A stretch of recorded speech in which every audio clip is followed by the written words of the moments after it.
Hello all, welcome to story Walt. నేను రిజ్వానా. రాజారావు మరి అరుణ తల్లిదండ్రులను ఒప్పించి పెళ్లి చేసుకుంటారు. కానీ పెళ్లికి ముందే ఆ ఫోటోలు ఎవరు పంపారో తెలిసేదాకా తామిద్దరూ స్నేహితులుగానే మసులుకోవాలని ఒప్పందం పెట్టుకుంటారు. ఆ విధంగా పెళ్లి తర్వాత రాజారావు తన హద్దుల్లో ఉంటాడు స్నేహితుడిగా. కానీ అరుణకి ఇదేమీ నచ్చదు.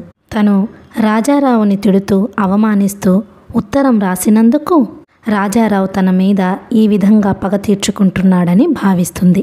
ఇంతవరకైతే విన్నాం కదా. ఇక్కడ నుంచి కథ ముందుకు ఇలా కొనసాగుతుంది. మనసులోని మనసు నవల 11వ భాగం. రైలు దిగి ఇంటికి వెళ్ళేటప్పటికీ తండ్రి కింద మీద పడుతున్నాడు. సుశీలకి క్రితం రాత్రి నుంచి నొప్పులొస్తున్నాయట. నర్సింగ్ హోంలో చేర్పించారు. దగ్గర సావిత్రమ్మ గారు ఉండాల్సి వచ్చింది. అమ్మమ్మ గారికి కాళ్ళు లేవు. లక్ష్మీదేవి గారు ఇటువంటి వాటిల్లో కల్పించుకోరు. కాఫీ టిఫిన్లు వగైరా నుంగంబాకం నుంచి వెళ్ళినా సుశీల దగ్గర సావిత్రమ్మ గారే ఉండటం అయ్యింది. సుశీలకి అరుణ వాళ్ళు రైలు దిగిన గంటకి ఉదయం 7 వేళ పురుడు వచ్చింది. అమ్మమ్మ గారు ముని మనోడు పుట్టాడన్న కబురు వినగానే పనివాళ్లందరికీ కొత్త బట్టలు కొనిస్తానని వాగ్దానం చేసింది. ఇంటికొచ్చి స్నానాధికాలు అయ్యాక అరుణ 10 గంటల వేళ నర్సింగ్ హోంకి వెళ్ళింది. ఎయిర్ కండిషన్ గదిలోకి తీసుకొచ్చి పడుకోబెట్టారు పిల్లవాడిని, తల్లినీను. రాజారావు అరుణ వెళ్లే వేళకి వరండాలో నిల్చొని ఉన్నాడు రాజా. అరుణకి కాస్త ఇబ్బందిగా ఉంది. ఈ ఇద్దరు యువకులు తనని ప్రేమించిన వారే, తనంటే మక్కువ పడిన వాళ్లే. ఒక వ్యక్తిని తను తిరస్కరించింది, మరొకతను తనని తిరస్కరించాడు. ఇద్దరి వల్ల తనకి అశాంతి, కన్నీరే తప్ప సుఖం లేదు. ఈ ఇద్దరు తన ప్రమేయం లేకుండా తన జీవితంలోకి ప్రవేశించారు. చెరో విధంగా తనని కన్నీటి పాలు చేశారు. ఫ్లష్ డోర్ తీసుకుని లోపలికెళ్ళింది అరుణ. సుశీల కళ్ళు మూసుకొని పడుకొని ఉంది. పక్క తొట్టిలో సన్నని ముస్లిం తెర కింద ఉయ్యాల తొట్టిలో అప్పుడే పుట్టిన ఎర్రని గుడ్డు. పక్క కుర్చీలో నర్సు కూర్చొని ఉంది. ఉయ్యాల తొట్టే దగ్గరకెళ్ళి తొంగి చూడబోయింది అరుణ. జాగ్రత్త, దూరంగా ఉండండి, జర్మ్స్ సోకవచ్చు, దూరం నుంచి చూడండి. ఇంగ్లీష్లో స్మార్ట్గా ఆర్డర్స్ ఇస్తున్నది. సుశీల కళ్ళు తెరిచింది నర్సు మాటలకి. అక్క అంది సుశీల. పెళ్ళి అయ్యాక అరుణని తొలిసారి పలకరించింది అక్క అని. బాబుని చూశావా, ఎలా ఉన్నాడు? గర్వంగా అడుగుతున్నది.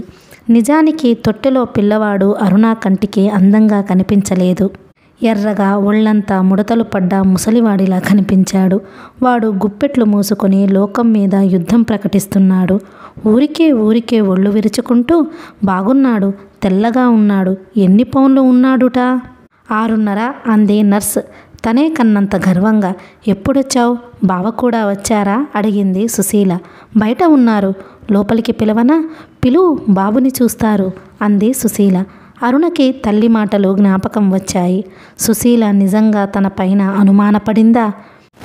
పెళ్లి చేసుకోవడం చేత తన నుంచి అపాయం లేదన్న ధైర్యం కలిగిందా?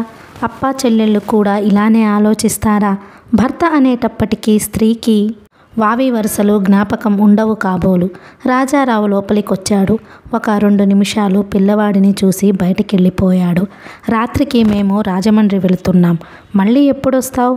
పై వారంలో వస్తాను. సుశీ, నేనో మాట చెబుతాను, ఏమీ అనుకోవుగా? చెప్పమన్నట్లు చూసింది సుశీల. నీ బాబుకి నువ్వే పాలు ఇవ్వు. అమ్మమ్మగారు చెప్పినా వినకు, లేకపోతే నీ కొడుక్కి నీ మీద ప్రేమ ఉండదు. మీ అత్తగారిలాగానే నీకు కొడుకు దూరం అయిపోతాడు అంది అరుణ నెమ్మదిగా. సుశీల మాట్లాడలేదు. కానీ తను చెప్పిన మాటలు దాని బుర్రని తొలుస్తాయని అరుణకి తెలుసు. సుశీల మరో లక్ష్మీదేవి కాకూడదు. దాని జీవితం శూన్యము, అర్ధవిహీనము కాకూడదు. నేను వెళ్ళొస్తాను, ఈసారి ఇంటి దగ్గరే చూస్తాను అంటూ బయటికొచ్చింది అరుణ. వరండాలో వాళ్ళిద్దరూ నిల్చొని ఉన్నారు. ఏం మాట్లాడుకున్నారు? అసలు మాట్లాడుకున్నారా? వాళ్ల మనసుల్లో ఎటువంటి ఆలోచనలు సుళ్ళు తిరుగుతున్నాయి? అరుణకి తెలుసుకోవాలని ఉంది. కానీ మానవ హృదయాలు అఘాతాలు, అందులోనూ పురుషుల హృదయాలు లోతైన సముద్రాలు. వాటి అంతు కనుక్కోలేరు. తన భర్త హృదయం లోతునే తాను పట్టుకోలేకుండా ఉంది. ఆ రాత్రి హౌరా మెయిల్ ఎక్కారు అరుణ రాజారావు. కూపీలో ప్రయాణం చెయ్యటం, ఆ చేస్తున్నప్పుడు క్లుప్తంగా మాట్లాడి ఎవరి దారిన వాళ్ళు నిద్రపోవడం అరుణకి అలవాటవుతున్నది క్రమక్రమంగా. ఆ మొదటి రోజంత తీవ్రమైన కోపము, బాధ కలగటం లేదు. ఈ బాధ జీవితంలో ఒక భాగం అన్న స్థితికి వచ్చింది అరుణ మనసు. 8ంటికి రాజమండ్రి స్టేషన్ చేరుకుంది రైలు. ఇంచుమించు 10 నెలల క్రితం అరుణ ఈ రైల్లోనే ఇదే సమయానికి గోదావరి బ్రిడ్జి దాటి రాజమండ్రి చేరుకుంది. ఆనాటి ప్రయాణం తన జీవితాన్ని అనుకోని మలుపులు తిప్పింది. రైలు దిగిన అరుణకి ఆ రాత్రి రాజారావు తాను కూర్చున్న సిమెంటు బెంచి కనపడింది. చిరపరిచితురాలి వలె ఆ బెంచి, ఆ తరాయి చెట్టు వంక చూసింది. అక్కడి నుంచి ఆమె దృష్టి రాజారావు వైపు మళ్ళింది. అతను పోర్టర్ చేత సామాను దింపిస్తున్నాడు. జ్ఞాపకాలు, సెంటిమెంట్లు ఆడవాళ్లకే గాని పురుషులకి ఉండవా?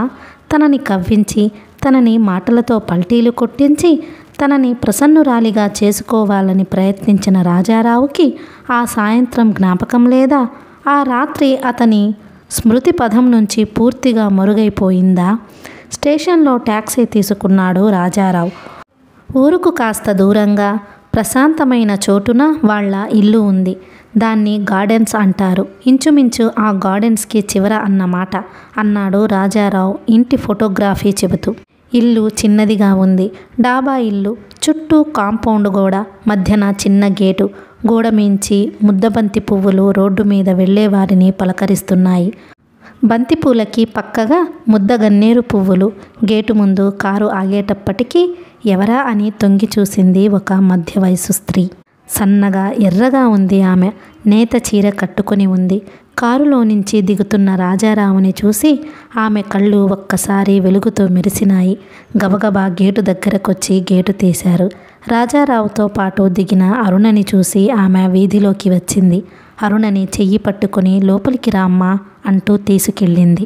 ఆమె మాటల్లో అనవసరమైన భేషజం లేదు. అరుణని సహజంగా ఇంటికి వచ్చిన అతిథిని ఆహ్వానించినట్లే ఆదరంగా లోపలికి తీసుకెళ్ళింది. ఈలోగా పక్క వాటాలో నుంచి 3 అమ్మాయిలు హడావిడి పడుతూ బయటకొచ్చారు. అరే, రాజా అన్నయ్య, వదిన వచ్చారు. మాకు ముందుగా తెలియబరిస్తే స్టేషన్కి వచ్చేవాళ్ళం గదా. 3 ఒకేసారి మాట్లాడుతున్నారు. అరుణకు పద్మ మాటలు జ్ఞాపకం వచ్చాయి. బహుశా వీళ్ళందరూ కాలేజీలో చదువుకునే పిల్లలు కాబోలు. ఈలోగా లోపల నుంచి ఒక పెద్దావిడ చెంబు నీళ్లు తీసుకొచ్చింది. కాళ్ళు కడుక్కొని లోపలికి రామ్మా అంది ఆ పెద్దావిడ. మీరంతా లోపలికెళ్ళి మీ పనులు కానిచ్చుకోండి. లక్ష్మమ్మ వాళ్ళ భోజనాలు చూడు. వీళ్ళ కాఫీ వగైరాలు నేను కనుక్కుంటాను అన్నది అరుణ అత్తగారు శాంతమ్మ గారు. 3 గదులు వరుసగా ఉన్నాయి. ముందు గదిలో 2 కేన్ కుర్చీలు, 2 గోద్రేజ్ కుర్చీలు వేసి ఉన్నాయి. మధ్య చిన్న టీపాయి. రెండో గదిలో ఒక పట్టె మంచం గోడకి ఆనించి మడత మంచం. 3వ గదిలో వంట, భోజనం. ఇల్లు శుభ్రంగా ఉంది. ఎక్కువ సామాన్లు లేవు. ఒక్క మనిషికి కావలసిన సామాన్లు తప్ప. పడక గదిలోనే ఒకవైపుగా ఒక్క తలుపు ఉన్న స్టీలు బీరువా. వంటింట్లో పీట పరిచింది శాంతమ్మ గారు. ఒరేయ్, నువ్వు పేపర్ చూసుకుంటూ ఉండు, ఈలోగా కాఫీ పెడతాను అంటూ గ్యాస్ స్టవ్ అంటించింది. నేల మీదనే ఒకవైపు గ్యాస్ స్టవ్. అరుణ పీట మీద కూర్చుంది. పెళ్ళి బాగా జరిగిందా అడిగింది ఆవిడ. మీరు రాలేదని చాలా అనుకున్నాం. మీరు కూడా వస్తే బాగుండేది అంది అరుణ. ఆమె బదులు చెప్పలేదు. మీ నాన్నగారు, అమ్మగారు అంతా బాగున్నారా? మీ చెల్లెలికి పురుడొచ్చిందా అడిగారు మళ్ళీ. నిన్న ఉదయం పురుడొచ్చింది, మగపిల్లవాడు జవాబు చెప్పింది అరుణ. ఆవిడ తల వంచుకొని కాఫీ కలుపుతున్నది. ఆవిడ మనసులో ఎటువంటి ఆలోచన తరంగాలు ఎగిసిపడుతున్నాయో. మద్రాస్ నగరంలోని ఆ నుంగంబాకపు ఇంటి మనుషుల గురించి ఎన్ని జ్ఞాపకాలు వస్తున్నాయో. అరుణ చేతికి కాఫీ గ్లాస్ అందించి అబ్బాయికి ఇచ్చిరా అన్నారు మృదువుగా.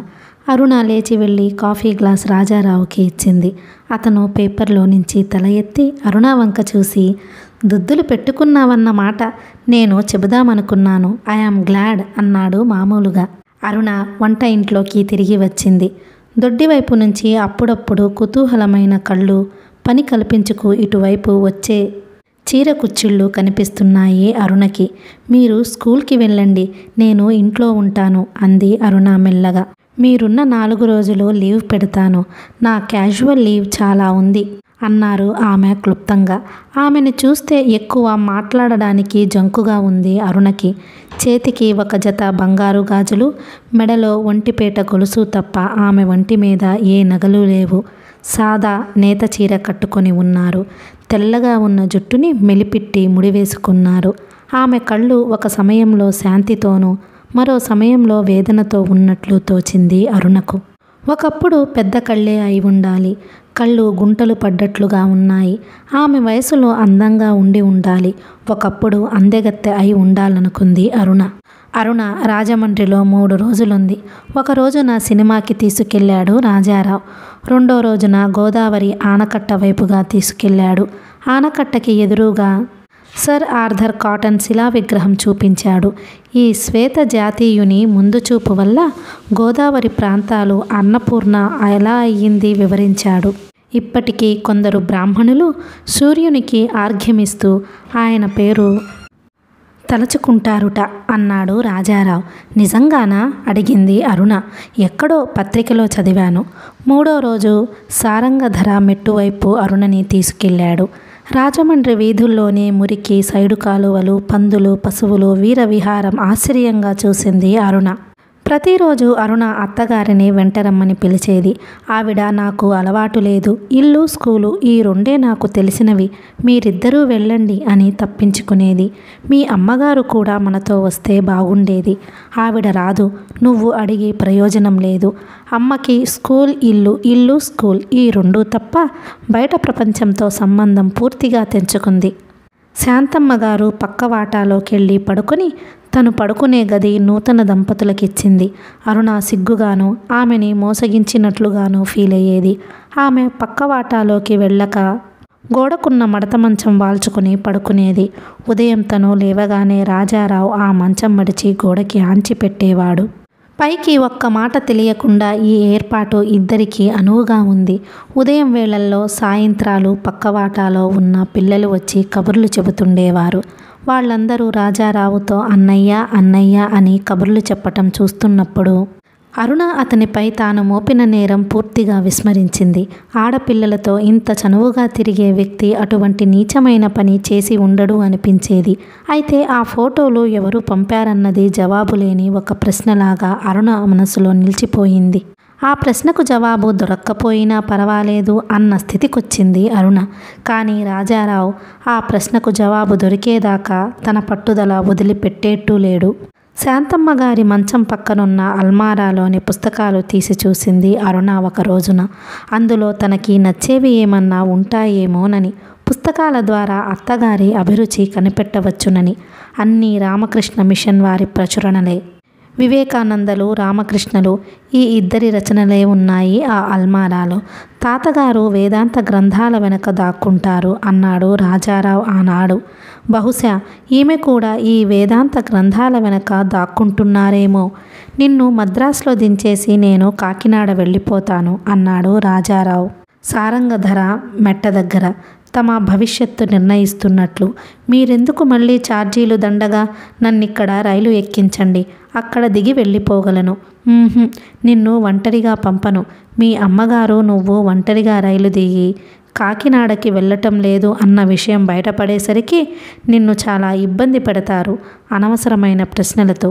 నీతో పాటు 1-2 రోజులు నేను అక్కడ ఉంటే ఆమెని పాసిఫై చెయ్యొచ్చు.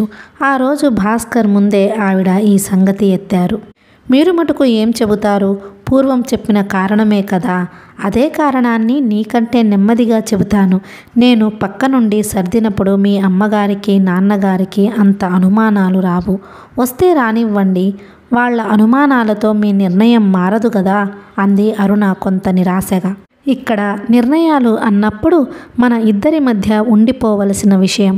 మీ వాళ్ళకి మా వాళ్ళకి కూడా అందులో ప్రమేయం లేదు. వాళ్ళని తాత్కాలికంగా శాంతపరచడం మనిద్దరికీ గౌరవం. కావాలని పెళ్లి చేసుకుని అల్లుడు మొండిగా ప్రవర్తిస్తున్నాడన్న అపవాదు మీ మీదకు రాకూడదనా? నువ్వు ఎట్లా కావాలంటే అట్లా అనుకో. నేను ఒక పని చేశానంటే చాలా ఆలోచించి మదనపడి మరీ చేస్తాను. మా అమ్మ కూడా ఈ విషయంలో నీ గురించి అడగవచ్చు. దానికి నా మీదనే నింద వేసుకోనా? చెయ్యని పనికి నా మీద నువ్వు నింద మోపలేదా అడిగాడతను. అరుణకి ఉక్రోషంగా కోపంగా ఉంది. మిమ్మల్ని పెళ్లి చేసుకోమని నేను ప్రాధేయపడలేదు, వెంటపడి కాళ్ళు పట్టుకోలేదు. కావాలని పెళ్లి చేసుకుని మీరు ఎందుకులా ప్రవర్తిస్తున్నారు? మనం పెళ్లి చేసుకోకుండా ఉంటే నా ప్రాణానికి సుఖంగా ఉండేది అంది కోపంగా. Don't lose your temper. ఇప్పుడు మటుకు నీ దారి నీది, నా దారి నాది అన్నాడతను తమాషాగా. అరుణకి అతను తనని చూసి నవ్వుతున్నాడేమోనన్న అనుమానంగా ఉంది. దీన్నే పిల్లికి చెలగాటం, ఎలుకకి ప్రాణ సంకటం అంటారు అంది అరుణ. అతను వినిపించుకోనట్లు ఊరుకున్నాడు. ప్రయాణం రోజున ఉదయం వేళ శాంతమ్మగారు అరుణని అడిగింది, నువ్వు కాకినాడ ఎప్పుడు వెడతావు? మీ అమ్మగారు వెంట వచ్చి ఇల్లు అది ఏర్పాటు చేస్తారా అని. ఇంకా మేము ఏం నిర్ణయించుకోలేదు. నేను కొన్నాళ్లపాటు మద్రాసులోనే ఉండదలుచుకున్నాను. ఏం? ఆశ్చర్యంగా అడిగిందామె. ఉద్యోగం మానదలుచుకోలేదు. అది మా వాడికి తెలుసా? వాడు ఒప్పుకున్నాడా అడిగింది ఆమె ఆదుర్దగా. ఈ ఒప్పందం మీదనే పెళ్లి చేసుకున్నాము. నేను ఉద్యోగం మాననని ముందే చెప్పాను. ఈ ఏర్పాటు అసహజంగా ఉంది. మీ నిర్ణయం బాగాలేదు అన్నారావిడ నిదానంగా. పెళ్లి చేసుకుని చాలామంది విడిగా ఉంటున్నారు. భార్యాభర్తలు 2 ఊళ్ళల్లోనూ ఉండి ఉద్యోగాలు చేసుకోవడం ఈ రోజుల్లో మామూలైపోయింది. అయినా 15 రోజులకొకసారి వస్తారు. అక్కడ సర్కారెక్కితే మద్రాస్ మరునాటికల్లా వచ్చేస్తారు. నీకు ఉద్యోగం దేనికి? అంటే డబ్బు అవసరమా? నన్ను మిస్అండర్స్టాండ్ చేసుకోకు. మీ వాళ్ళ కోసం ఉద్యోగం చేస్తానంటున్నావా అడిగారు. లేదండి, నా కోసం నేను ఉద్యోగం చెయ్యదలుచుకున్నాను. మా వాళ్ళ కోసం కాదు. వాళ్ళకి నా డబ్బు అవసరం లేదు. మరి పెళ్లికి ముందు ఆయన ఉద్యోగం చెయ్యనిస్తానని ఒప్పుకున్నారు. ఆయన అన్నమాట నిలబెట్టుకుంటారు అంది అరుణ కాస్త బిట్టర్గా. నువ్వేదో బాధపడుతున్నట్లున్నావు అరుణ, నిజం చెప్పు. వాడు నిన్నేమైనా అన్నాడా? లేదండి, అలాంటిదేమీ లేదు.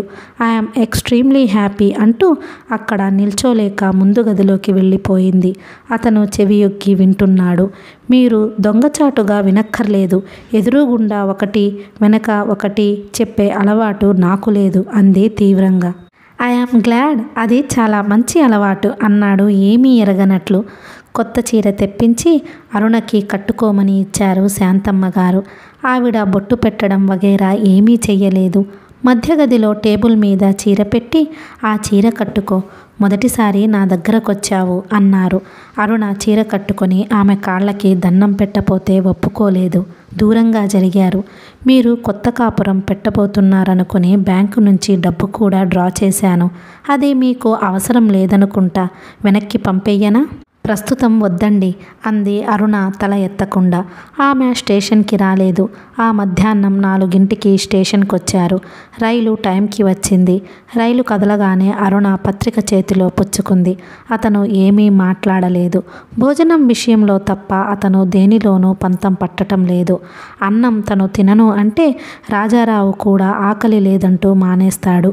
బయటకు రాను అంటే నేను ఇంట్లోనే ఉంటాను అంటూ ఏ పుస్తకమో పుచ్చుకు కూర్చుంటాడు. ఏడ్చి బ్రతిమాలి అతన్ని తన వాడిని చేసుకోవాలంటే అరుణకి అవమానంగా ఉంది. సత్యాగ్రహానికి సత్యాగ్రహమే ఆయుధంగా వాడే ఈ వ్యక్తిని ఏం చెయ్యాలి? ఒక్కోసారి గట్టిగా అరిచి కేకలేయాలనిపించేది అరుణకి. పెద్ద పెట్టున ఏడవాలి అని కూడా అనిపించేది. ఈ పనులు ఏమీ చెయ్యలేకపోయేది. ఆత్మాభిమానం అడ్డు వచ్చి పైకి తేలేది కాదు. మద్రాసులో అతను ఉన్న 2 రోజుల్లో ఇంట్లో చిన్న సైజు సంగ్రామం జరిగింది తల్లితో. అరుణ, పెళ్లి చేసుకున్నావు. నువ్వు అతనితో వెళ్ళిపోవడం నీకు మాకు అందరికీ మంచిది. నువ్వు మాకు బరువని కాదు.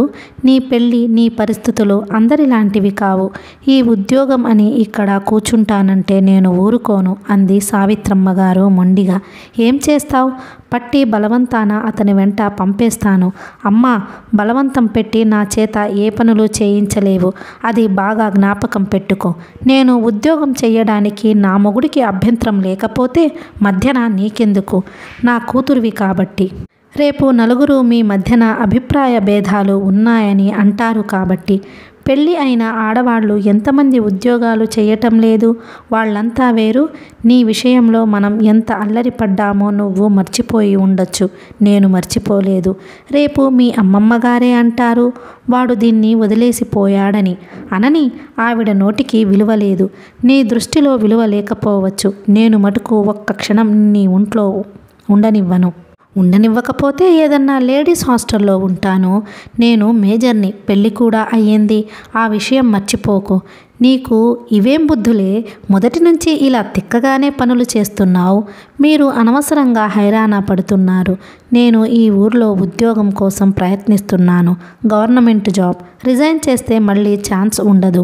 తనకి ఉద్యోగం చెయ్యాలని ఉన్నప్పుడు చెయ్యనివ్వండి. ఇందులో పోయింది ఏమీ లేదు అన్నాడు రాజారావు. నువ్వు ఇలా మెత్తగా ఊరుకోవడం బాగాలేదు. వస్తే గానీ వల్లగాదను. చెయ్యి పట్టుకు లాక్కెళ్ళు. కాదనే వాళ్ళు ఎవరో చూస్తాను అన్నారు సావిత్రమ్మ గారు. అదేం లేదండి. పెళ్ళికి ముందే నేను మాట ఇచ్చాను, ఉద్యోగం చెయ్యనిస్తానని. నేను మాట తప్పను. మీరు మరీ పట్టుదల పట్టకండి. పట్టుదల నాదా దానిదా? పెళ్లి చేసుకునే ముందు కండిషన్స్, ఒప్పందాల. ఆడదాని మాటకు విలువ ఇవ్వకూడదు. నువ్వు పెళ్లి చేసుకున్నావు, మగమహారాజువి. నువ్వు చెప్పినట్లు అది విని తీరాలి అంది సావిత్రమ్మ గారు ఫైనల్ జడ్జిమెంట్ ఇస్తున్నట్లు. అవన్నీ మీ కాలంలోనండి. అరుణ స్వతంత్రురాలు, చదువుకున్నది.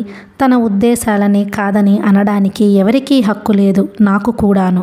మీరు ఈ సంగతి అక్కడితో వదిలేయండి. తనకి తానుగా ఉద్యోగం మాన్తాను అంటే తప్ప నేను బలవంతం చేసి మానిపించను అన్నాడు రాజారావు. నువ్వింత అమాయకంగా ఉంటే లాభం లేదు. మీ ఇద్దరూ అలా పంతాలకి పోతే ఎవరు మటుకు ఏం చేస్తారు అంటూ సర్దుకుంది తల్లి. ఇతను అనుకున్నది అక్షరాల ఆచరణలో పెడుతున్నాడు. ఈ నాటకంలో తన పాత్రను తాను సక్రమంగా నిర్వహిస్తుంది. మిగతా జరగబోయేది కాలానికి వదిలేస్తాను అనుకుంది అరుణ. అరుణ, నువ్వు తీసుకున్న నిర్ణయం మంచిది కాదమ్మా. రాజారావు చాలా మంచివాడు. అతను చాలా సెన్సిటివ్ పర్సన్. ఆ విషయం నీకీ పాటికి అర్థం అయ్యే ఉంటుందనుకుంటాను అన్నాడు రామకృష్ణయ్య. అరుణ బదులు చెప్పలేదు. వినటానికి సిద్ధంగా ఉన్నట్లు నిల్చుంది. అతను నీ కోసం ఎన్ని రోజులు ఆగాడో, నిన్ను పెళ్లి చేసుకోవడానికి ఎన్ని ఉత్తరాలు నాకు రాశాడో బహుశా నీకు తెలియదనుకుంటాను. తెలుసు నాన్న, చెప్పారు. అంతా తెలిసి నువ్వు ఉద్యోగం మానుకోను అనటం బాగాలేదు. ఆయన ఈ ఊళ్ళో ప్రయత్నిస్తున్నారు. ఇక్కడ ఏ గిండిలోనో దొరికితే వచ్చేస్తాను. అప్పుడు మటుకు నువ్వు ఉద్యోగం ఎందుకు చెయ్యాలి? కాలక్షేపం కోసం. పెళ్ళి అయ్యాక కాలక్షేపం అంటూ విడిగా ఉంటాయని అనే ఆడపిల్లని నిన్నొక్కతినే చూశాను. ఆఖరికి మీ రమోలా కూడా భర్తతో వెళ్ళిపోలేదా? అందరూ ఒక మాదిరిగా ఉండరు కదా. నీ జవాబు నాకు నచ్చలేదు. నీతో ఒక మాట చెప్పనా? చెప్పండి. నాకు ఇద్దరి అల్లుళ్లలో పెద్దల్లుడు అంటే చాలా ఇష్టం. అతను ఒంటరిగా అలా కాకినాడలో ఉండటం నాకు బాగాలేదు. ఇదివరకు అంటే పెళ్ళి కాలేదు. ఇప్పుడు పెళ్ళై అతన్ని అలా ఒంటరిగా ఉండమనడం క్షేమం కాదమ్మా. అరుణకి లోపల నవ్వుగా ఉంది. అందరూ అతన్ని పొగుడుతున్నారు. అతని మంచితనాన్ని కీర్తిస్తున్నారు. అతనిపై సానుభూతి చూపిస్తున్నారు. తనేదో కోరరాని కోరిక కోరినట్లు తప్పుపడుతున్నారు. అసలు తను ఈ కోరిక కోరిందా? అతనితో వెళ్ళనని అన్నదా? అతనే రావద్దు అన్నాడు. ఈ మాట పైకి ఎలా చెప్పుకుంటుంది? పెళ్ళైన మరునాడే నా భర్త నీకు నాకు మధ్య భార్యాభర్తల అనుబంధం ఉండకూడదు, అది పైకి చెబితే నీకే అగౌరవం అన్నాడని ఎలా చెబుతుంది? ఆఖరికి కన్న తండ్రికైనా చెబితే కారణాలు అడుగుతారు, పాత కథలు తవ్వుతారు. తన ఉత్తరం పైకి లాగి పంచాయతీ పెడతారు. ఇప్పుడిప్పుడే మరుగున పడుతున్న ఆ సంఘటనలన్నీ మళ్ళీ పైకి వస్తాయి. వాటి వల్ల ప్రయోజనం ఉండదు సరిగదా. అతనికి తనకి మధ్య దూరం ఇంకా పెరుగుతుంది. ఎవరికీ ప్రయోజనం లేని ఆ పాత సంగతులు తవ్వటం వల్ల దుఃఖము బాధ తప్ప మంచి జరగదు. నాన్న, కొన్నాళ్ళు నన్ను ఉద్యోగం చెయ్యనివ్వండి. ఆయన ఒప్పుకున్నారు కదా. పెళ్ళికి ముందే ఈ కండిషన్ పెట్టావుట. ఆనాడే నాతో చెప్పి ఉంటే ఇద్దరిని 4 చివాట్లు వేసేవాడిని. అతనేదో ఇచ్చిన ప్రామిస్ అంటూ నీ అంతట నువ్వు ఉద్యోగం మానుకుని రావాలే తప్ప తను బలవంతం చెయ్యనంటున్నాడు. నిజమే, ఆ రోజు నాకు మాట ఇచ్చారు. నాకు కొన్నాళ్ళు ఇక్కడే ఉండి ఉద్యోగం చెయ్యాలని ఉంది. ఆయన నెల వస్తానని చెప్పారు. అరుణ, అతను చిన్నవాడు, కొత్తగా పెళ్ళైన యువకుడు. నాకు ఆయన మీద పరిపూర్ణమైన విశ్వాసం ఉంది. అలాంటి వారు కాదు. అతన్ని గురించి అంత ఇష్టపడుతూ నువ్వు ఈ పిచ్చి పట్టుదలని వదలనంటుంటే ఆశ్చర్యంగా ఉంది. అరుణ, ఈ విషయంలో నాకు నీ మీద సానుభూతి తగ్గుతున్నదమ్మా. నాకు ఆ విషయము తెలుసు నాన్న. కానీ నాకు ఆత్మగౌరవం, వ్యక్తిత్వము అంటూ ఉన్నాయి. ఇది వ్యక్తిత్వం అనిపించుకోదు, అహంకారం అనిపించుకుంటుంది. అరుణ, నీకు ఎంఏలో క్లాస్ వచ్చినప్పుడు గర్వపడ్డాను. నీ అంతట నువ్వు ఉద్యోగం సంపాదించుకున్నప్పుడు, అది రేడియోలో జాబ్ వచ్చింది అంటే లోపల నిన్ను చూసుకొని మురిసిపోయాను. కానీ ఈరోజు అవన్నీ కలగటం లేదు. నిన్ను చూస్తే విచారం వేస్తున్నది.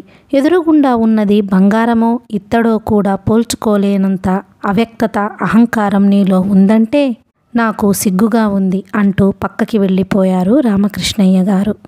అరుణ గబగబా బాత్రూంలోకి వెళ్ళిపోయింది. అక్కడ నిల్చోలేక తలుపు లోపల గడియ పెట్టుకొని పంపు తిప్పి వెక్కి వెక్కి ఏడ్చింది. ఆ నీళ్లధార శబ్దంలో తన ఏడ్పు ఎవరికీ వినపడకూడదని మనసారా ఏడ్చింది. అందరి ఎదుట తనని దోషిగా నిలబెడుతున్నాడు. తన ఆత్మగౌరవం కాపాడటానికి ఈ మాట చెబుతున్నాడు. కానీ ఇది ఆత్మగౌరవంగా కనిపించటం లేదు, దురహంకారంలాగా కనిపిస్తున్నది. తను మూర్ఖంగా, మొండిగా ప్రవర్తిస్తున్నందుకనుకుంటున్నారు. ఆఖరికి తండ్రి కూడా అలాగే అనుకుంటున్నాడు. తను ఎవరికి చెప్పుకుంటుంది, ఎలా చెప్పుకుంటుంది? నా భర్త నన్ను తీసుకెళ్ళనన్నాడు, ఇక్కడే ఉద్యోగం చేస్తూ ఉండమన్నాడు అని. అలా చెప్పినప్పుడు అదంతా వాళ్ళకి ఎందుకు పెళ్లి చేసుకున్నావు, పెళ్ళెందుకు అన్న ప్రశ్న వస్తుంది. తను ఎందుకు పెళ్లి చేసుకుంది? తెలిసి ఆనాడు ఎందుకు ఒప్పుకుంది? అతను తనను శాశ్వతంగా వదిలి వెళ్ళిపోతాడేమోనన్న భీతి వల్ల.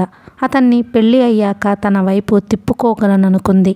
ఇంత అభిమానం, ప్రేమ ఉన్న వ్యక్తి తనతో జీవితం పంచుకోకుండా దూరంగా ఉండలేననుకుంది. కానీ అతను రాయి, హృదయం ఉన్న రాయి. హృదయం లేని మట్టి ముద్ద అయితే తనకింత బాధ ఉండేది కాదు. అతనికి హృదయం ఉంది, ప్రేమించగల హృదయం ఉంది. అంతకు మించిన పట్టుదల, నిగ్రహం కూడా ఉన్నాయి. ఆ నిగ్రహాన్ని, అతని చుట్టూ అల్లుకున్న బలమైన కోటగోడని తను ఛేదించలేకుండా ఉంది. అరుణ, అల్లుడు పిలుస్తున్నాడు. పెట్టె సర్ది పెట్టాలిట. తల్లి గొంతు వినిపించింది. తలుపు తీసింది. రాజారావు ముందు గదిలో ఉన్నాడు. పిల్లలు కూర్చునే పొడుగాటి బెంచీ మీద మూత తెరిచిన తోలు పెట్టె పక్కనే అతని షర్టులు, బనియన్లు. నా బనియన్ కనిపించటం లేదు అడిగాడు అతను అరుణ కళ్ళలోకి సూటిగా చూస్తూ.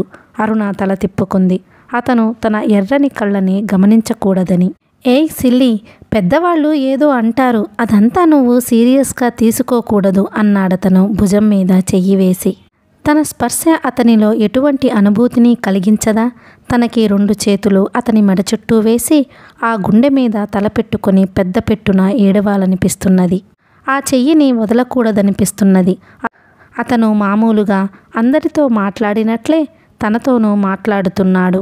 నేను నెక్స్ట్ మంత్ 16న వస్తాను. అరుణ మాట్లాడలేదు. నా ఉత్తరానికి బదులు రాస్తావా? రాయకపోతే మటుకు ముంచుకుపోయేదేముంది? మీరు అనుకున్నది సాధించారు. నలుగురిలోనూ నన్ను దోషిగా నిలబెట్టాలనుకున్నారు. మీ ఆశయం నెరవేరింది. ఆఖరికి నాన్నగారు కూడా నాకు అహంకారమన్నారు. అరుణ కళ్ళు తడి అవుతున్నాయి. Are you begging for the sympathy? సానుభూతి కోసం అర్రులు చూస్తున్నావా? నలుగురు అయ్యో పాపం భర్త తీసుకెళ్లలేదు అని నిన్ను చూసి జాలిపడితే భరించగలవా? ఆ జాలి కంటే ఈ అహంకారం అన్న బిరుదు నయం కదా. Aruna, where is your self respect? మీ దగ్గర. మన ఇద్దరి మధ్య కూడా ఒకరి మీద ఒకరికి నమ్మకం ఉండాలి. ఆ నమ్మకం నుంచే గౌరవం వస్తుంది. మనలో ఆ నమ్మకం లేదా? ఉందా? నిన్ను నువ్వు అడుగు అన్నాడతను చాలా నెమ్మదిగా. మళ్ళీ దిక్కుమాలిన ఉత్తరాన్ని జ్ఞాపకం చేస్తున్నాడు. ఇతను ఆ జాబుని మర్చిపోడా? ఆ రాత్రి సర్కారు ఎక్స్ప్రెస్కి బయలుదేరి వెళ్ళాడు రాజారావు. అతను అరుణని స్టేషన్కి రమ్మనలేదు. అరుణ వస్తానని అనలేదు. రాజారావు వెళ్ళిపోయాక అరుణకి ఈ ఇల్లు, ఈ వాతావరణం అంతా శూన్యంగా కనిపించాయి. అతను తన వెంట నవ్వుల్ని, చైతన్యాన్ని కూడా తీసుకుని వెళ్ళిపోయాడు. అరుణ తన పూర్వపు గదిలోకి మకాం మార్చింది.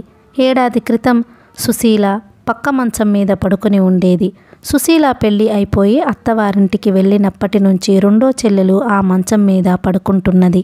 అందరికీ స్థానచలనం ఉన్నది, తనకి తప్పితే అనుకుంది అరుణ. రాజారావు వెళ్ళగానే అరుణ చెవులకున్న రవ్వల దుద్దులు తీసేసింది. చేతికి వేసుకున్న 3 జతల గాజులు కూడా తీసేసింది. చేతికి తన పాత గాజులు మటుకే ఉంచుకుంది. చెవులకి రింగులు, మెడలోని ఆ మంగళసూత్రాలు తప్ప అరుణ వేషభాషల్లో ఎటువంటి మార్పు లేదు. ఆ సూత్రాలని కూడా జాకెట్ లోపల వేసుకుంటున్నది. తనకి పెళ్ళి అయ్యింది అన్న విషయాన్ని తాను మర్చిపోయేందుకు ప్రయత్నిస్తున్న చుట్టూ వాళ్ళు మరువనివ్వటం లేదు. సుశీల కొడుకుకి బారసాల, ఉయ్యాల మహోత్సవం అన్నీ 21వ రోజు జరిపారు. సుందరమ్మ గారు మళ్ళీ ఆహ్వానపు పత్రికలు అచ్చువేయించారు. బారసాలకు 1000 కార్డుల దాకా ప్రింట్ చేయించారు. ఉదయం బారసాల, సాయంత్రం ఉయ్యాల ఉత్సవం అని ముని మనవడికి సుందరరావు అని నామకరణం చేశారుట. ఉదయం వేళ అరుణకి రేడియోలో డ్యూటీ ఉండి వెళ్ళలేదు. రాజా, సుశీల పీటల మీద కూర్చొని శాస్త్రయుక్తంగా నామకరణం చేశారు.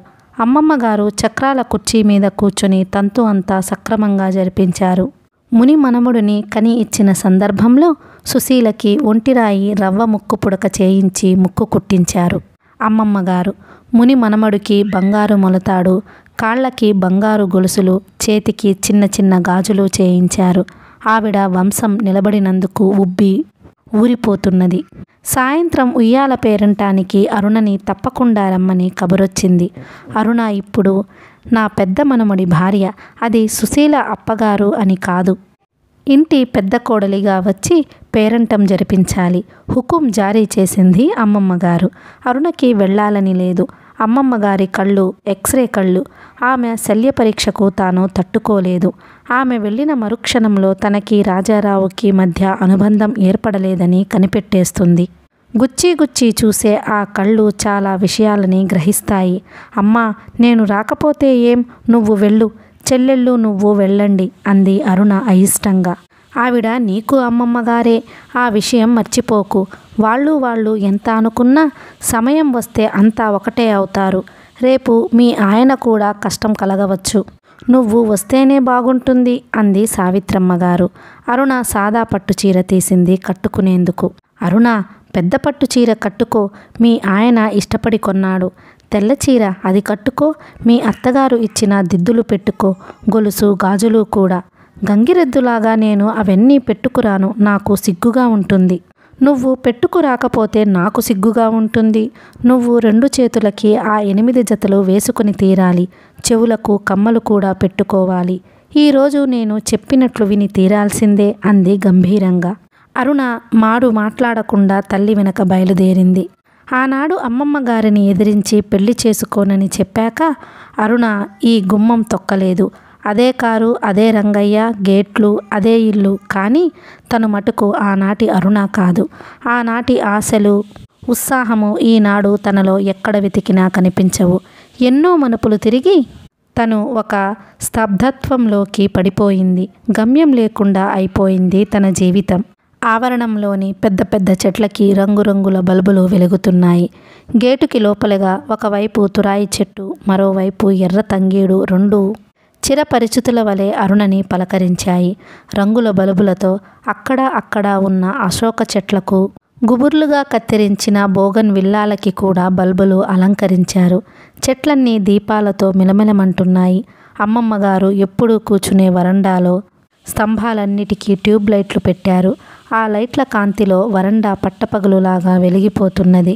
ముందు హాల్ ద్వారం చుట్టూ రంగురంగుల బల్బులు తోరణాల వలె వేలాడుతున్నాయి. హాల్లో మళ్ళీ లైట్లు, మధ్యలో ఉయ్యాల తొట్టె. దానిని ఉయ్యాల తొట్టి అనేకంటే పూల సజ్జ అంటం సమంజసంగా ఉంది. ఆ పూల సజ్జాలో మధ్యన ఆ ఇంటికి వారసుడైన పసివాడు. ఆ పక్కనే సుశీల నిల్చుని ఉంది. లేత గులాబీ రంగు బెనారస్ చీర, అదే రంగు జాకెట్ వేసుకుంది. కెంపుల సెట్టు పెట్టుకుంది. సుశీల జడ వేసుకోలేదు. పిల్లతల్లి అయ్యింది కాబట్టి జుట్టు ఎత్తుగా ముడివేసుకుని ఒకవైపుగా ఎర్ర గులాబీ పెట్టుకుంది. సుశీల ముక్కుకున్న రవ్వ ముక్కు పుడక ఆ దీపాల కాంతిలో హరివిల్లుల సప్తవర్ణాలని ప్రతిఫలిస్తూ మెరుస్తున్నది. సుశీలకి మాతృత్వం నిండుతనాన్ని, అందాన్ని కలగజేసింది. తనకంటే పెద్దదానిలాగా కనిపిస్తున్నది సుశీల అనుకుంది అరుణ. రారా, ఇంటికి పెద్ద కోడలివై ఇప్పుడొచ్చావా? ఇట్లా దగ్గరకురా అధికారంగా పిలిచారు అమ్మమ్మగారు. సన్నగా నాజుగ్గా ఆ పొడవాటి జడతో నడుస్తూ వస్తున్న అరుణని చూసి అమ్మమ్మ గారికి క్షణం పాటు మనసులో కలుక్కుమంది. ఈ పిల్ల తనని ఎదిరించింది. తన మనుమడిని, తన సంపదని తృణప్రాయంగా త్రోసిపుచ్చింది. అంతరాంతరాల్లోని ఆ అవమానం గస్సున పైకి లేచింది. అరే, రవ్వల దుద్దులు చేయించుకున్నావా? పెళ్లిలో చూశాను అడిగింది పక్కన నుంచున్న అరుణని అమ్మమ్మగారు. లేదండి, ఆయన తీసుకొచ్చి ఇచ్చారు. మా అత్తగారి నగలట. మీ అత్తగారికి నగలెక్కడున్నాయి? అవి నేను పెట్టినవే. మా నగలు నీకిచ్చిందన్నమాట. మంచిదేలే, కొడుకు పెళ్ళానికిచ్చింది. ఈ పాటికి అవన్నీ అమ్ముకు తినేసిందనుకున్నాను. పర్వాలేదు, జాగ్రత్త వచ్చిందన్నమాట. ఆవిడ కంఠం రీసౌండ్ ఇస్తున్నది. కంఠం కంగుమంటున్నది. హాలులోనే పేరంటాళ్ళు ప్రతి ఒక్కరికి వినిపించే స్థాయిలో అంటున్నది. తల్లి వంక కోపంగా చూసింది అరుణ. గమనించనట్లు సుశీలతో మాట్లాడుతున్నది తల్లి. అరుణ ఉయ్యాల తొట్టె దగ్గరకు నడిచి తొట్టెలోని బాబు బుగ్గ మీద వేలేసి ఆడించబోయింది. అప్పటిదాకా చీకట్లో ఉన్న నర్సు గబాలన తొట్టె దగ్గరికి వచ్చి, ముట్టుకోకండి, ఊరికే చూసి ఆడించండి అంది ఇంగ్లీష్లో. వెట్ నర్స్ని పెట్టారా? సుశీల కూడా లక్ష్మీదేవిలాగా పరాజయాన్ని అంగీకరించిందా? సుశీల దగ్గరకెళ్ళింది అరుణ. సుశీల వచ్చిన వాళ్లతో కబుర్లతో పలకరింపులతో హడావిడిగా ఉంది. లక్ష్మీదేవి గారు ఆ వైపుకొచ్చారు వెనక భాగం నుంచి. అరే, నువ్వెప్పుడొచ్చావు? కాఫీ టిఫిన్ తీసుకున్నావా? ముందు పలహారం కానీ అంటూ పలహారాల వైపు లాక్కెళ్లారు. ఇంటికి కుడిభాగాన పెద్ద షామియానా కట్టారు. దాని కింద కుర్చీలు, వరుసగా టేబుల్స్. వచ్చిన వాళ్ళంతా ముందిక్కడ పలహారాలు వగైరా తీసుకొని ఆ పైన లోపలికెళుతున్నారు. ఎలా ఉన్నావు? అలా చిక్కిపోయావేం? అడిగింది లక్ష్మీదేవి. ఊర్లు తిరిగాము కదా, నీళ్లు మార్పు, భోజనాలు అవి సరిగ్గా లేక ఏదన్నా విశేషమా? మీరు కూడా అమ్మమ్మగారిలా అయిపోతున్నారే అంది నవ్వుతూ అరుణ. నేను మా అమ్మని అయ్యాను కదా, అందుకని అమ్మమ్మ మాటలొస్తున్నాయి. ఇంతకీ నీ ప్రయాణం ఎప్పుడు? రాజారావుకి ఇల్లు దొరికిందా? కాపురం ఎప్పుడు పెడుతున్నారు? ఇప్పుడప్పుడే ఆ ప్రయత్నాలు అనుకోవటం లేదు. ఏం? నేనింకా కొన్నాళ్ల పాటు ఉద్యోగం చేయదలుచుకున్నాను. అతను ఒప్పుకున్నాడా? పెళ్లికి ముందే చెప్పాను. ఒప్పుకున్నాకనే పెళ్లి జరిగింది. Are you happy? అడిగింది Lakshmidevi. Yes, I am very happy అంది అరుణ. నేను నమ్మను. అయితే కారణాలు అడగను. మీ ఇద్దరే సర్దుకుంటారు. బాబుని చూశావా? నాకు రాజా మీద కలగని ప్రేమ వీడి మీద కలుగుతుంది. అమ్మమ్మగారు, ఆ పోటీ ఎలానో ఉందనుకో. బాబుకి వెట్నర్స్ని పెట్టారా? మీరు దానికి చెప్పండి. అది మీకు వెట్నర్స్ కాదు, నానీకి పాలు సుశీలే ఇస్తున్నది. థ్యాంక్స్ అంది అరుణ. దేనికి? సుశీల నాలాగా అవుతుందని భయపడుతున్నావా? సుశీలకి నా సమస్య వంటిదే రాకపోవచ్చు. తన పొజిషన్ ఎసర్ట్ చేసుకోకపోతే మరో రకమైన సమస్య రావచ్చు. మనిద్దరం కబుర్లు చెప్పుకుంటూ కూర్చుంటే బాగుండదు. నేను పేరంటాలు వగైరా చూసుకోవాలి. పద, హాల్లోకి వెళదాం. మా అత్తగారు పిలవక మునుపు కదిలింది లక్ష్మీదేవి గారు. అరుణ హాల్లోకి వచ్చి హాలంతా ఒకసారి తేరిపారా చూసింది. హాల్లోకి ఈ మూల నుంచి ఆ మూల దాకా రంగు కాగితాలతో తోరణాలు కట్టారు. మధ్య మధ్య కాగితం బుట్టలు, చిలకలు, నక్షత్రాలు రంగురంగువి వేళ్లాడుతున్నాయి. వాటి మధ్యనున్న బల్బుల వల్ల ఆ రంగులవి మరింత కాంతివంతంగా ఉన్నాయి. హాలులో పెద్ద పెద్ద జంపాఖానాలు పరిచారు. వాటి మీద కూర్చున్న వృద్ధులు, మధ్య వయస్కులు, చిన్నపిల్లలు, అన్ని వయసుల వారు ఉన్నారు. నీలం పట్టు చీర కట్టుకొని అదే రంగు బ్యాక్ ఓపెనింగ్ చోళి, తెల్లని వీపు సగం దాకా తెలుస్తున్నది ఆ దీపాల వెలుగులో. ఆ వీపు మీద జాలువారే నీలాలు అడ్డిగా కుచ్చు. బ్యూటీ క్లినిక్కి వెళ్ళి కట్టించుకున్న హెయిర్ స్టైల్, లిప్స్టిక్ పెదాలతో, తళతళమంటున్న కళ్ళతో పక్కావిడతో కబుర్లు చెబుతుంది ఒక ఆవిడ. సన్నగా బాబ్డ్ హెయిర్తో అమెరికన్ జార్జెట్ చీర కట్టుకున్న టీనేజర్ రకరకాల భావాలతో ఆ కబుర్లు వింటున్నది. పెద్దవాళ్ళు, ఆధునికులు, సింపుల్గా ఉన్నవాళ్ళు ఆ హాలులో కూర్చున్న అందరూ సంతోషంగా ఏ సమస్యలు బాధలు లేకుండా ఉన్నట్లు కనిపించారు అరుణకి. వీళ్ళెవరికీ సమస్యలే లేవా? తనలాగా వీళ్ళెవరికీ మనోవేదన లేదా? ఎంత హాయిగా సుఖంగా ఉన్నారు. అరుణ, అమ్మమ్మగారి పిలుపు. అటువైపుగా నడిచింది అరుణ. ఇదండి మా పెద్ద మనముడి భార్య, మొన్ననే పెళ్ళయింది చూపిస్తున్నది సుందరమ్మగారు. అరుణ తల వంచుకు కూర్చుంది. ఆమె కుర్చీ పక్కకి. ఈ పేరంటంలో, ఈ సంబరంలో తనకి సంబంధం లేదు. ఆనాడు తను ఈ అమ్మమ్మ గారిని ఎదిరించకుండా ఉండి ఉంటే, చీచీ, ఇలాంటి పిండి బొమ్మల్లాంటి జీవితం తనకొద్దు. తనకి చైతన్యవంతమైన జీవితం కావాలి. అరుణ, ఒక పాట పాడు. మా మనమరాలు బాగా పాడుతుంది, పాడు. మీ తాతగారికి ఇష్టం, బసవరాజు అప్పారావు గారి పేరిట అదేమిటి? దీవించమని పాడతారే, ఆ పాట పాడు. మళ్ళీ ఆజ్ఞ. అరుణ దినదినము పాపాన్ని దీవించి పొండి. దేవలోకంలోని దేవతల్లారా బసవరాజు అప్పారావు గారి పాట పాడింది. అందరూ మరో పాట పాడమన్నారు. అరుణ ఇంకా పాడలేనంది. ఏమే పిల్ల, మా వాడు నిన్నింకా తీసుకెళ్ళలేదా? ఇల్లు దొరకలేదా? అడిగింది అమ్మమ్మగారు. ఇప్పుడప్పుడే వెళ్ళనండి, కొన్నాళ్ళు ఇక్కడే ఉంటాను. ఉద్యోగం మానదలుచుకోలేదు అంది అరుణ. అటువైపుగా వెళుతున్న సుశీల ఈ సంభాషణ విని క్షణం ఆగి మళ్ళీ కదలటం గమనించింది అరుణ. అరుణకి ఎందుకో భయం వేసింది. సుశీల అలా ఆగటంలో అర్థం మళ్ళీ దాని మనసులో అనుమాన బీజాలు. అరుణ పేరంటంలో కూర్చోలేకపోయింది. అమ్మమ్మగారు పెద్ద కంఠంతో మునిమనమడి కబుర్లు చెబుతున్నది. ఆవిడ మాట్లాడుతుంటే రాజకీయ నాయకుల ఉపన్యాసంగా అంతూ పంతూ ఉండదు. లౌడ్ స్పీకర్ అవసరం లేని కంఠం. అరుణ నెమ్మదిగా లేచింది. సుశీల, నేను వెళతానే, అమ్మకు చెప్పు, నాకు తలనొప్పిగా ఉంది, ట్యాక్సీ తీసుకు వెళ్ళానని చెప్పు. సుశీల చెప్పేది వినిపించుకోకుండా బయటపడింది. అరుణ. అక్కడ గేటు దగ్గర రంగయ్య కనిపించాడు. బాగున్నారా అమ్మ? చాలా రోజులైంది చూసి పలకరించాడు. నాకు ట్యాక్సీ తెచ్చి పెట్టగలవా? అడిగింది. రండి, ట్యాక్సీ స్టాండ్లో దించేస్తాను, ఇప్పట్లో కారెవరికి అక్కర్లేదు అంటూ కారు తలుపు తెరిచాడు రంగయ్య. దాదాపు జమినీ దాకా ట్యాక్సీ దొరకలేదు. ఆ ట్యాక్సీ తీసుకొని అరుణ పరుసువాకం చేరుకుంది. ఈ మధ్య అరుణ డ్యూటీలో చాలా పొరపాట్లు చేస్తున్నది. మొన్నో రోజున సినిమా పాటలు రికార్డు వేస్తూ ఇయర్ ఫోన్స్ పెట్టుకోలేదు. పోరా నా సామి, ఆ రికార్డు డిస్క్ మీద నీడిల్ కదలక పో అంటూ తిరుగుతున్న అరుణ గమనించలేదు.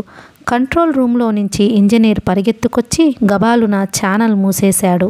మరోసారి అనౌన్స్మెంట్లో శ్రీమతి శ్రీ అని చేసేసింది.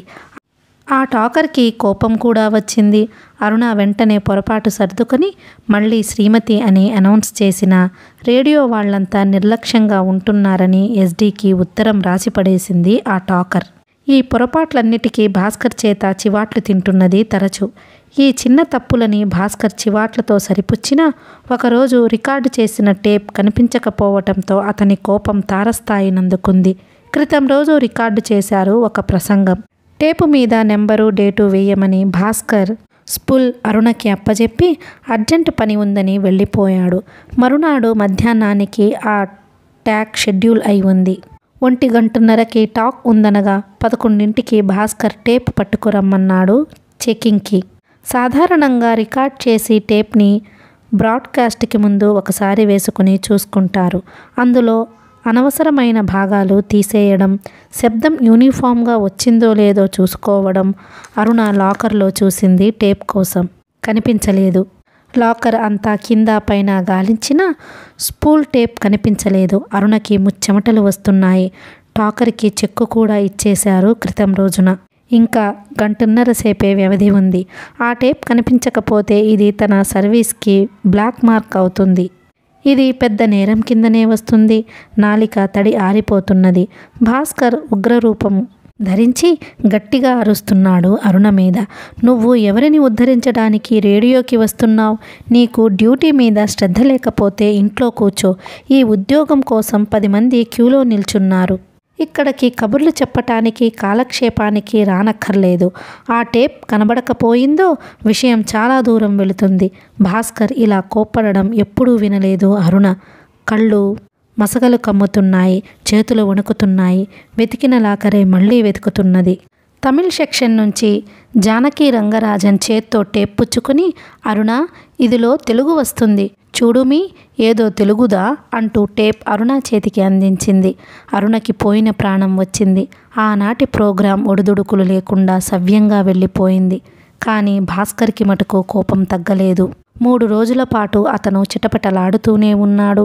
4వ రోజున మా పద్మ ఉత్తరం రాసింది అన్నాడు పూర్వపు ధోరణిలో. కులాసాగా ఉందా? తను మీకోసం ఇల్లు వెతికిందిట. ఇల్లు ఫిక్స్ చేస్తానంటే రాజారావు వద్దన్నాడట. నువ్వు ఇప్పుడప్పుడే కాకినాడ వచ్చే సూచనలు లేవని చెప్పాడట. What is the matter? ఏం జరిగింది? ఏం లేదు. ఆ రోజు మీకు చెప్పాముగా, నా పెళ్లి రోజున నేను ఇప్పుడప్పుడే ఉద్యోగం మానదలుచుకోలేదని. ఎందుచేత? ఊరికనే. నాకిక్కడ బాగుంది. ఆయన మధ్య మధ్య వస్తుంటారు. పెళ్లికి ముందే చెప్పాను ఈ విషయం.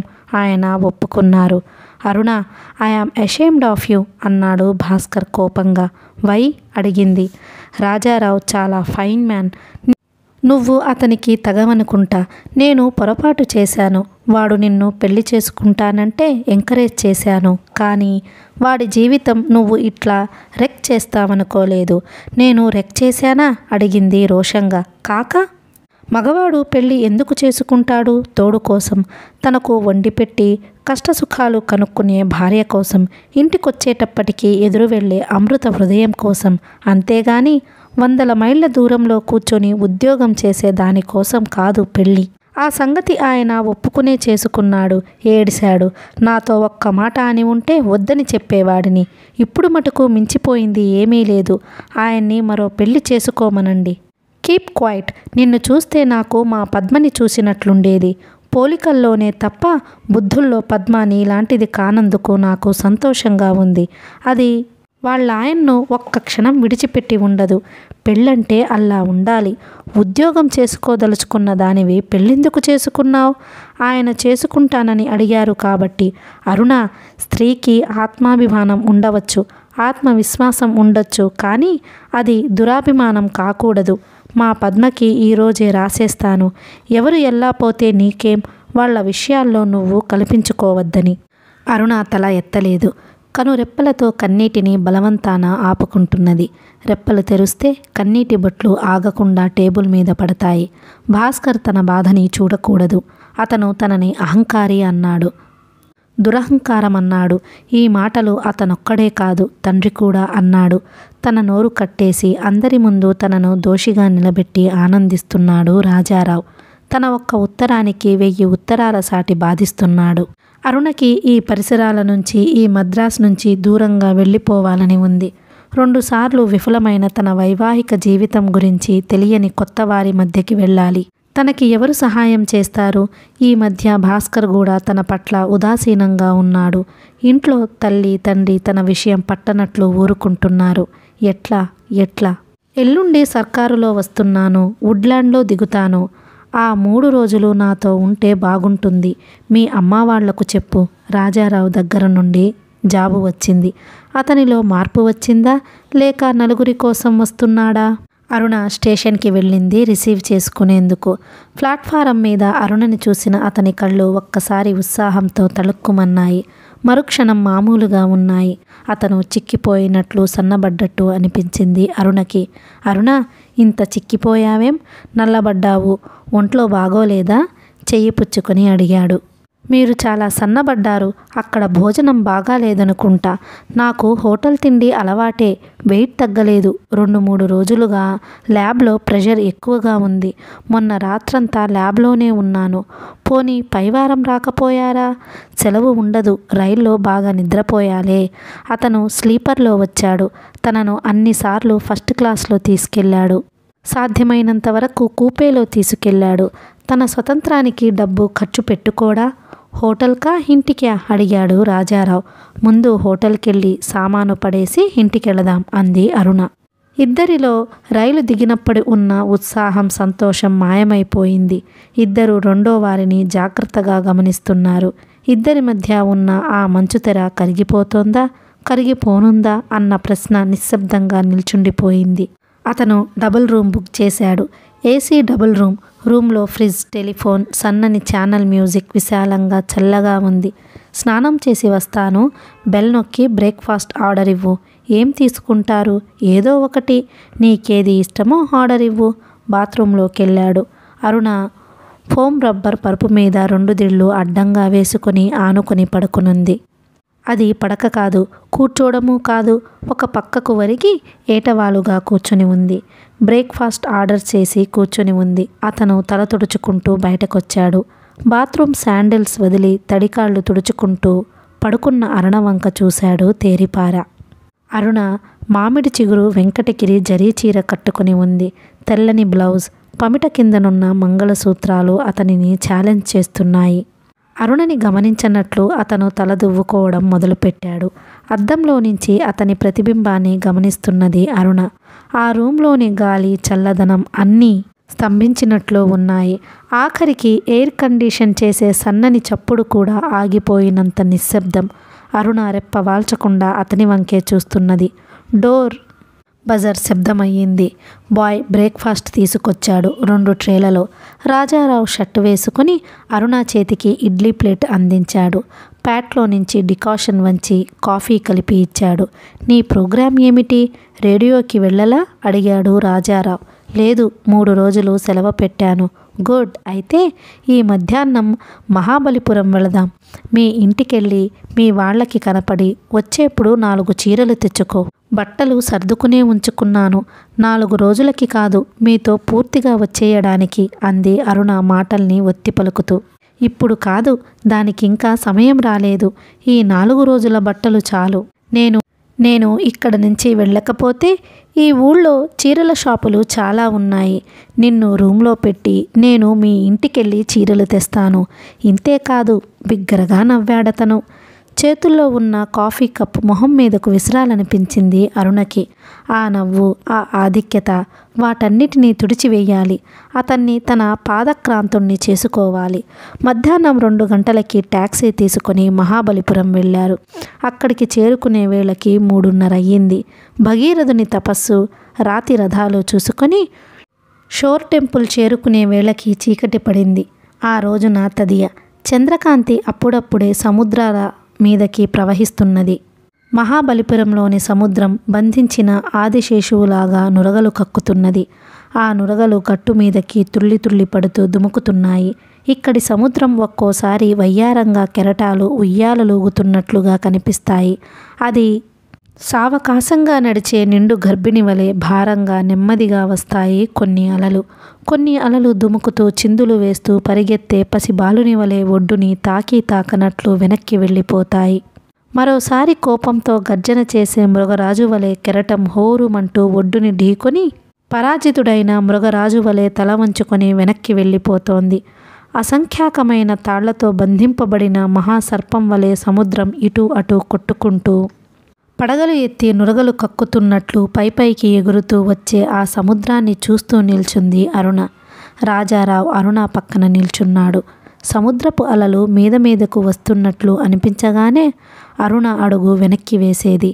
అతను ఆమె చేతిని పట్టుకునేవాడు, భయం లేదన్నట్లు. మద్రాసులోని సముద్రం చూసి ఆ సముద్రానికి ఎన్నో మూడ్స్ ఉన్నాయి అనుకునేదాన్ని అంది అరుణ నెమ్మదిగా. ఇక్కడా ఉన్నాయి, కానీ ఇక్కడి సముద్రం చాలా వైలెంట్గా, కోపంగా మీదకి దుముకుతున్నట్లు అనిపిస్తుంది. మీకు అటువంటి భావాలు వస్తాయా? అడిగింది అరుణ. అతను ఒక కనుబొమ్మ పైకి ఎగరేసి తమాషాగా చూశాడు.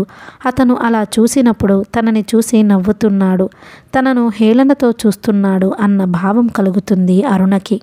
ఒకసారి ఈ సముద్రం ఆగిపోయింది అరుణ.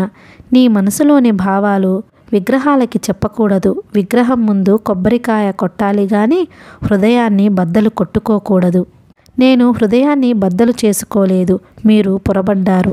చెవిటివాడి ముందు శంఖం ఊదానని బాధపడ్డాను. 2 హృదయాలు చేరువ అవ్వాలంటే ఆ 2 హృదయాల్లో స్పందన ఉండాలి. నాదం వీణంలో నుంచి పుడుతుంది గాని రాతిలో నుంచి కాదు. అందుకే మనసుల మధ్యన సంశయాలు, రిగ్రెట్స్ ఉండకూడదు. అవి ఉన్నప్పుడు మీరింకా ఆ ఉత్తరం మర్చిపోలేదా? ఉత్తరం కాదు, ఆ ఫోటోలు ఎవరు పంపారన్నది తెమలలేదు. అరుణ, నీకంటే నాకు ఆ ఫోటోలు పంపిన వ్యక్తి మీద కోపంగా ఉంది. ఆ వ్యక్తి మన ఇద్దరి మధ్యన నీడలా నిల్చున్నాడు. ఎంత ప్రయత్నించినా ఆ నీడ నా కళ్ళెదుట నుంచి పోకుండా ఉంది. ఎవరు అన్న ప్రశ్న నన్ను వేధిస్తున్నది. ఎవరైతే ఏం, ఆ అధ్యాయం ముగిసిపోయింది. దాన్ని గురించి మన జీవితాలని వృధా చేసుకోవడం నేను ఒప్పుకోను. అరుణ, ఈ మధ్యన నేను నవల చదివాను. అందులోని పాత్రకు నా మనస్తత్వానికి చాలా సామ్యం కనిపించింది. ఆ నవల చదివాక నేను తీసుకున్న నిర్ణయం సరి అయినదనేటటువంటి నమ్మకం కూడా కలిగింది. నవలలోని సంఘటనలకి జీవితాలకి సామ్యం ఉండదు. ఎందుకు ఉండదు? కొన్ని జీవితాలని చూసే కదా నవలలు కథలు వచ్చేది. అక్కడ ఒక వ్యక్తి 20 ఏళ్ల క్రితం ఒక ఖూనీ కేసులో చిక్కుకొని ఖూనీ చేశాడన్న అనుమానంతో పరిస్థితులని బట్టి నేరస్తుడని జైలుకి పంపబడతాడు. 20 ఏళ్ల అనంతరం కొడుకు ఆ కేసుని తిరగతోడి తండ్రి నిర్దోషి అని నిరూపించి అసలు నేరస్తుడిని చట్టానికి అప్పజెప్తాడు. నిజం అనేది ఎప్పుడో ఒకప్పుడు బయటకి రాక మానదు. అందుకోసం మనం కాస్త ఓపిక పట్టాలి. ఎన్నాళ్ళో చెప్పలేను గాని ఆ ఫోటోలు ఎవరు పంపారో అన్నది త్వరలోనే బయటపడుతుందని నాకు అనిపిస్తున్నది. ఎట్లా? రీజన్కి అందని ఒకానొక ఫీలింగ్, నమ్మకం, అంతే. అతనున్న 3 రోజులు సరదాగా గడిచిపోయింది. ఒక సాయంత్రం అమ్మమ్మ గారింటికి వెళ్ళారు ఇద్దరూను. మనం అక్కడికి వెళ్ళాలా అడిగింది అరుణ అయిష్టంగా. అయ్యో వెళ్ళకపోతే ఎలా? మా ఎంజీఎం రియాక్షన్ చూడడానికైనా వెళ్ళాలి. మనిద్దరం చెట్టాపట్టాలేసుకుని వెళితే ఆవిడ ముఖం 0 క్యాండిల్ బల్బులాగా ఎలా వెలవెలబోతుందో చూడొద్దా? నాకు అప్పుడప్పుడు అనిపిస్తుంది, పంతంలో ప్రతీకారంలో మీకు ఆ సుందరమ్మ గారికి చాలా పోలికలున్నాయని. అనిపించటం ఏమిటి? పోలికలు ఉన్నాయి అన్నాడతను నవ్వుతూ. వీళ్ళు వెళ్ళేటప్పటికీ తాతగారు అమ్మమ్మగారు ముందు వరండాలో కూర్చున్నారు. ఎప్పటికి మళ్ళీ లోపల గదిలో సుశీల రాజా ఉన్నారు. సుశీల ఇంకా బాలింతరాలు కాబట్టి బయటికి వెళ్ళటం లేదు. అరుణ వాళ్ళు వచ్చారని తెలిసి వాళ్ళిద్దరూ బయటికొచ్చారు. సుశీల ముఖంలో సందేహపు ఛాయలు దోబూచులాడుతున్నాయి. అక్కని తీసుకెళ్లడానికి వచ్చారా అడిగింది సుశీల. లేదు, ఆవిడగారు ఈ ఊరు ఉద్యోగం వదిలి రాదుట. మౌంటైన్ మొహమ్మద్ దగ్గరకు రాక మొహమ్మద్ మౌంటైన్ దగ్గరికెళ్ళాలి. ఏం చేస్తాం? నవ్వుతూ అన్నాడు రాజారావు. సుశీల అరుణ వంక ఒక మాదిరిగా చూసింది. ఏరా, పెళ్లి చేసుకుని కూడా భార్యని తీసుకుని వెళ్ళలేకుండా ఉన్నావు? మీ నాన్న పోలిక బాగా వచ్చినట్లుందే. ఈ ఊళ్ళో ఏం ఆకర్షణలున్నాయో అంది సుందరమ్మ గారు ఎర్రబడుతున్న రాజారావు మొహం చూసి. అసలు కొందరు ఆడవాళ్లకి ఉద్యోగం డబ్బు ముఖ్యం, మగాడు ఇల్లు కాదు అంది ఆవిడ మళ్ళీ. అరుణ ఈ మాటలకి ఏమీ బదులు చెప్పలేదు. సుశీల మొహంలోకి తేరిపారా చూస్తున్నది. సుశీల రాజా వంక తన వంక సాలోచనగా చూస్తున్నది. ఈ అమ్మమ్మగారు మళ్ళీ పాతపాట మొదలుపెట్టిందా? పదండి వెళదాం, అమ్మ వాళ్ళు కనిపెట్టుకుంటారు. అరుణ రాజారావుని బలవంతంగానే బయలుదేరదీసింది. అమ్మమ్మగారు కార్ ఆఫర్ చెయ్యలేదు. ఇద్దరు గేటు బయటకొచ్చి టాక్సీ తీసుకున్నారు.